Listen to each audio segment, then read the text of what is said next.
Yeah. Ya. Di atas kertas semua tampak resmi, SK turun rapi, diumumkan penuhi bawa diri.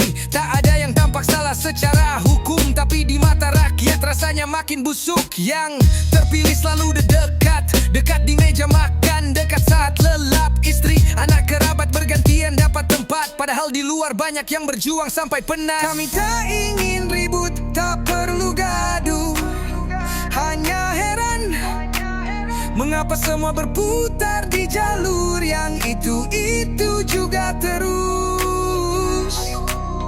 Bakat bukan milik satu rumah saja, negeri ini luas, banyak jiwa yang layak dipercaya. Anak baru masuk gelanggang, langsung jadi kepala gerakan nasional besar, namanya tak masalah kalau ia memang hebat dan pekat. Tapi sempatkah yang lain diberi ruang bicara? Istrinya masing-masing sudah diberi jabatan, semua di posisi yang cukup menentukan. Luar biasa rasa percaya dalam satu barisan. Sampai rakyat bertanya, apakah ini kebetulan berurutan? Kami tak ingin ribut, tak perlu gaduh, hanya heran mengapa semua berputar di jalur yang itu juga terus. Bakat bukan milik satu rumah saja, negeri ini luas, banyak jiwa yang layak dipercaya.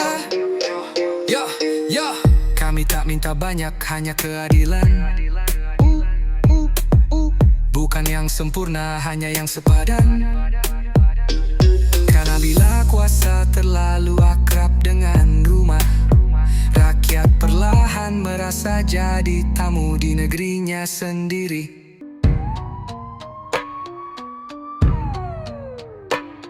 Kami tak minta banyak, hanya keadilan.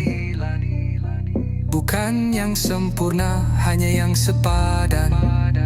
Karena bila kuasa terlalu akrab dengan rumah, rakyat perlahan merasa jadi tamu di negerinya sendiri.